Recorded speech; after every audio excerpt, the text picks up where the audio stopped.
Dear students, now let us discuss about primitive roots and reduced residue system. So, come to a result. The theorem states that if A and M are relatively primes, then A is a primitive root modium. A is a primitive root modium. A is a primitive root modium if and only if the numbers A square, etc., A power phi of m form a reduced residue system. It forms a reduced residue system mod m. So this is the theorem. If A and M are relatively prime, then A is a primitive root model. Primitive root model m if and only if the numbers A square, etc., A power phi of m forms a reduced residue system. So how to prove this one? So its necessary argument is, suppose that this A be a primitive root modium. A be a primitive root modium means we know that exponential of A mod m equals phi of m. Why? Because first we assume that A be a primitive root mod m. So that means by definition it is exponential A mod m equals phi of m. Okay. And let A square, etc., A power phi of m are incongruent modium. That's our first assumption.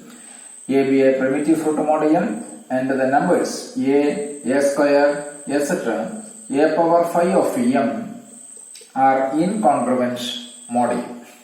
Since there are phi, how many such numbers? There are phi of m such numbers which are incongruent modium. Then they always forms a reduced residue system modium. Why? Because all of if the numbers A square, etc., A power phi of m are incongruent modium, then there are phi of m such numbers, thus they forms a reduced residue system. Okay. What about the reverse inclusion?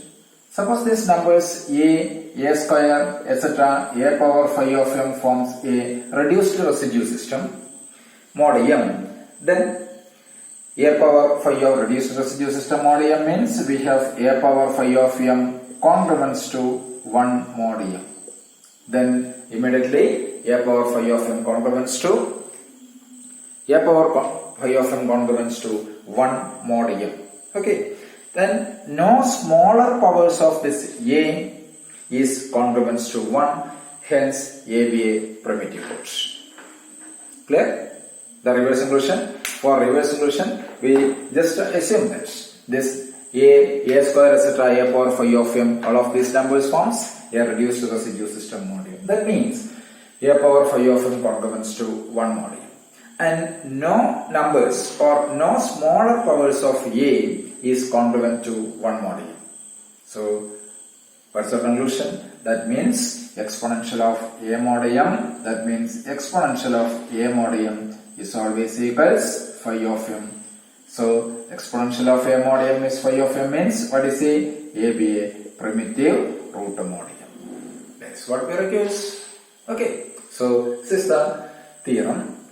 That is, if A and M are relatively prime, then A is primitive modium if and only if A square, etc., A power phi of m always forms a reduced residue system. The first part is immediate. And the second part is when A square, etc., A power phi of m forms a reduced residue system, then A power phi of m congruence to 1 modium, and no powers less than this phi of m is congruence to 1 modium. That means exponential of A mod m is phi of m. Exponential of A mod m is phi of m means A be the primitive root mod m. Okay. So consider this A square, etc., A power phi of m that always forms a reduced residue system. Therefore, these numbers always forms a geometric progression. Means this theorem also shows that if the group is cyclic and that group is generated by A cap, its equivalent class. Okay. Now, consider the existence and non-existence of primitive root mod M or primitive root mod P for an odd prime P. So, the primitive root exists only for the modulus M equals 1, 2, 3. So M equals not 3. Yes, M equals 1, 2, 4. Not 3. M equals 1, 2, 4. P power alpha and 2p power alpha. This is our next task. So, when M equals 1, what happens? M equals 1. What is phi of 1? Phi of 1. Phi of 1 is always 1. Okay. We know that phi being Euler phi function. So, phi of 1 equals 1. Also, we know that 1 power 1 congruence to 1 mod 1. Okay. 1 power 1 congruence to 1 mod 1. So, what is 1? 1 be a primitive root. Agree? Okay. When M equals 2, what is phi of 2? Phi of 2 is again 1. Why? When P is a prime, phi of P is P minus 1. Okay. So, phi of 2 equals 1. Also, we know that 1 power 1 is congruence to 1 mod 2 also. Enough? 1 power 1 is congruence to 1 mod 2. When M equals 4, what is phi of 4? Phi of 4 is 2. The numbers which are less than 4 and prime to 4. 1 and 3. So, phi of 4 is 2. Also, we know that 3 square congruence to 1 mod 4. Okay, 3 square congruence to 1 mod 4. Means that is a power phi of m. We know that a power phi of m congruence to 1 mod m. Then a is a primitive root. In the previous theorem says that a power phi of m congruence to 1 mod m, then a be a primitive root, and a square etc. a power phi of m forms a reduced residue system. So here 1 power 1 congruence to 1 mod 1, so 1 is a primitive root. 1 power 1 congruence to 1 mod 2, 2 be a primitive root. So when m equals 4, 3 square congruence to 1 mod 4, it be a primitive root, and so on. Agreed. So now consider the non-existence of primitive roots. Now let us consider another fact. The non-existence of primitive roots mod 2 power alpha when alpha greater than or equals 3. Non-existence of primitive roots mod 2 power alpha when alpha greater than or equals 3.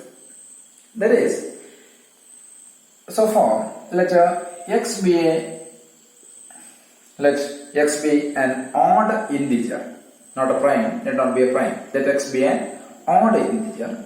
Then for alpha greater than or equals 3, we have x power for alpha greater than or equals 3, then x power phi of 2 power alpha by 2 congruence to 1 mod 2 power alpha. To prove the existence of primitive root mod 2 power alpha, then there is a relation x power phi of 2 power alpha congruence to 1 mod 2 power alpha. Okay. Why? Since a be a primitive root, then a power phi of m congruence to 1 mod a. So, to prove the existence of primitive root mod 2 power alpha, we have to show that x power phi of 2 power alpha by alpha congruence to 1 mod 2 power alpha. But here come to the relation. If x is any odd integer, then for alpha greater than or equals 3, consider which satisfies this condition, x power phi of 2 power alpha by 2 is congruence to 1 mod 2 power alpha. So what's our conclusion? Means that there is the non-existence of primitive root mod 2 power alpha for alpha greater than or equals 3. Okay. So the theorem is proved by using induction hypothesis on alpha. The hypothesis says that the result is true for alpha greater than or equals 3. When alpha equals 3, what happens? That is the first case, when alpha equals 3. Alpha equals 3 means, what is 2 power alpha? So 2 power alpha equals 2 cube equals 8. Therefore, what is phi of 2 power alpha? Phi of 2 power alpha is phi of 8. Phi of 8 means 4. What is phi of 8? 1, 3, 5 and 7. So phi of 8 is 4. Means the numbers which are less than 8 and prime to 8 are 1, 3, 5, 7. So what is therefore x power phi of 2 power alpha by 2 becomes x power phi of 2 power alpha is 4, means phi of 8 is 4. So it is x square congruence to 1 mod 8. X square congruence to 1 mod. So it is immediately verified by these 4 numbers. When x equals 1, what happens? X equals 1, so 1 square means 1 congruence to 1 mod 8. X equals 1, so 1 congruence to 1 mod 8. This is true. Okay. When x equals 3, so it is 3 square 9. 9 congruence to also 1 mod 8. Sure. When x equals 5, what is 525 congruence to 1 mod 8? Okay, it is also true. When x equals 7, so 49 is also congruence to 1 mod 8. So the x square congruence to 1 mod 8, that is immediately verified by these 4 values 1, 3, 5 and 7. 1 when x is 1 congruence to 1 mod 8 and so on. Now, but in assumption, it is, we say that x is an odd integer. X is odd integer. So, when x is an odd integer, the result is true for this x equals some 2k plus 1. Okay, that is to prove for alpha equals 3. To prove for alpha equals 3, let x equals 2k plus 1. That is, x is odd. So what is x square? X square is 2k plus 1 whole square. Agreed. 2k plus 1 whole square means it is 4k square plus 4k plus 1. Agreed? That equals, it is 4k into 4k take outside. What remains here? K plus 1 plus 1. Agreed. Now, for any k in natural numbers or case of integer, whatever may be, what about k into k plus 1? K into k plus 1 is always even. For k fallen n, k into k plus 1 is even. K into k plus 1 is even means k into k plus 1 equals some 2r. Okay.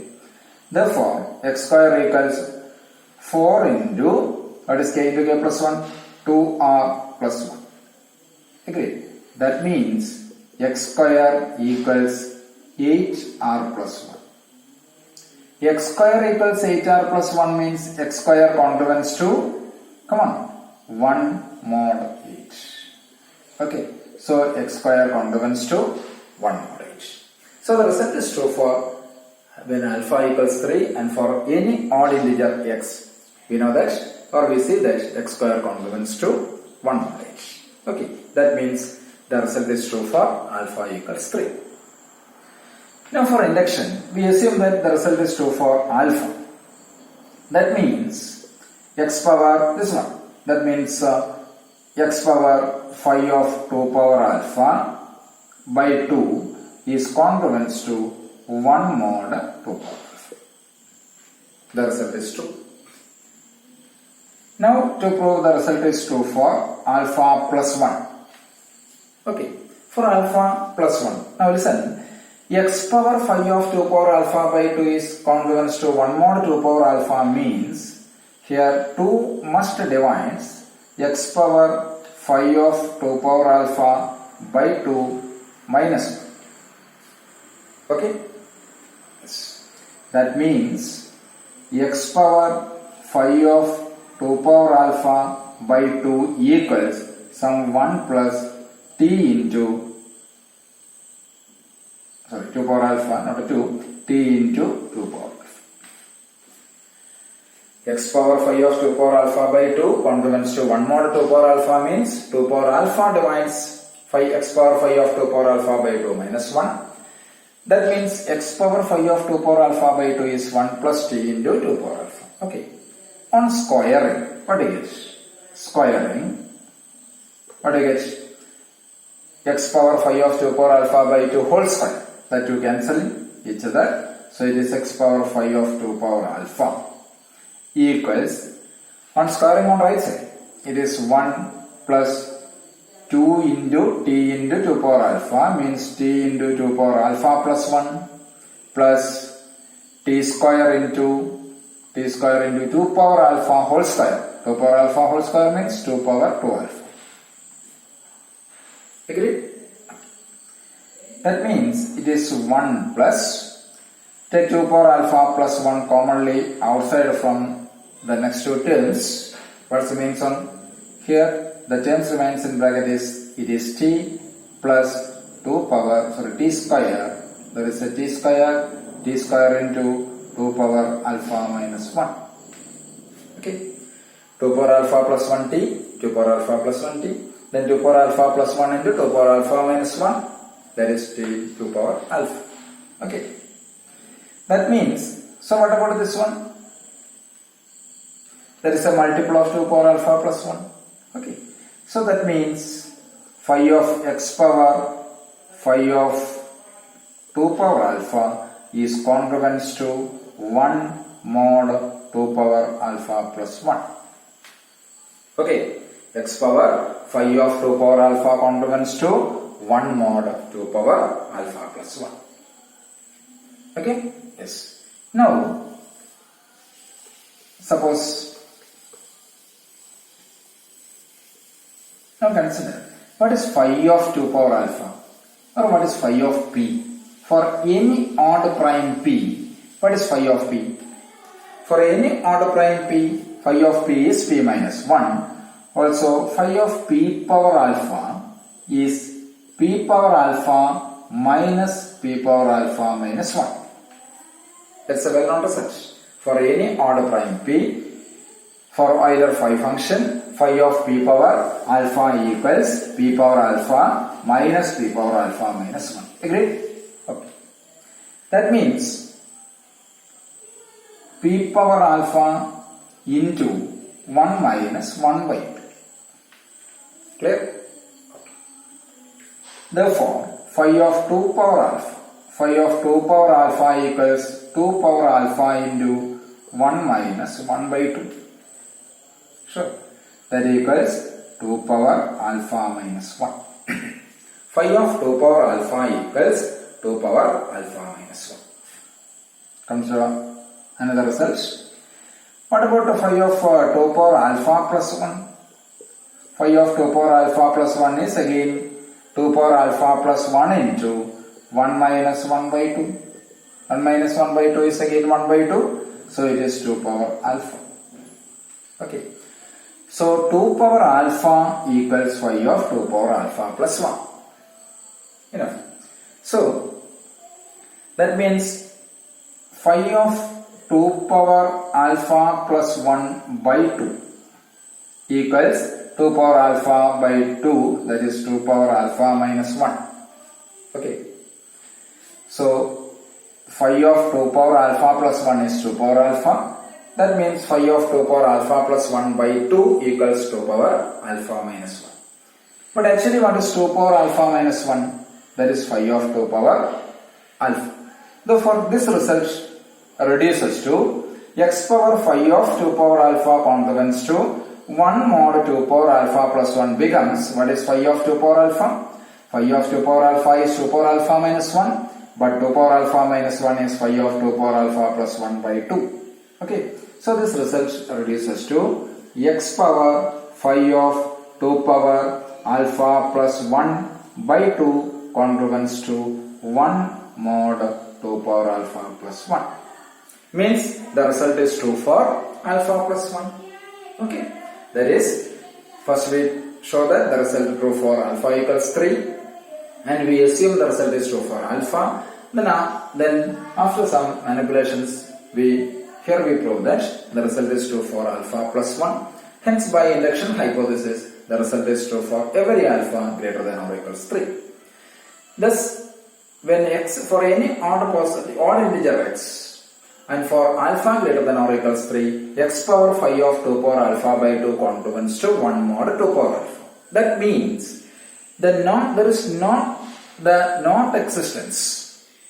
The primitive root mod 2 power alpha does not exist for alpha greater than or equals 3.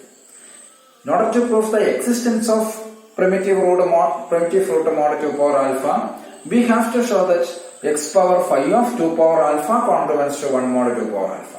But here we see that x power phi of 2 power alpha by 2 contributes to 1 mod 2 power alpha. So we conclude there does not exist primitive root mod 2 power alpha for any positive odd integer x for alpha greater than or equals 3. Agreed. So this is an important result. That is the non-existence. Primitive root mod 2, the non-existence of primitive root mod 2 power alpha. That's an important result. Okay. Yes. Now, the existence of, next we show that the existence of primitive root mod p for p be an odd prime. When p is an odd prime, the existence of primitive root mod p. How to prove that one? So listen. The theorem states that, or the lemma, if a and m are relatively primes, if a and m are relatively primes, and f is exponential a mod m. F is exponential a mod m means a power f congruence to 1 mod. Okay, that is f power f congruence to 1 mod m. Agreed. Okay. Then exponential of, then to show that, then exponential of a power k mod m equals exponential of a mod m, exponential of a mod m divided by GCD of k and f. That's an important result. The lemma is very important. If a and m are relatively prime and a power f congruence to 1 mod m, that is f congruence to, f is exponential a mod m, then exponential a power k mod m is same as exponential a mod m by GCD of k and f. When k and f are relatively prime, then the result reduces to exponential of a power k mod m is same as exponential a mod m.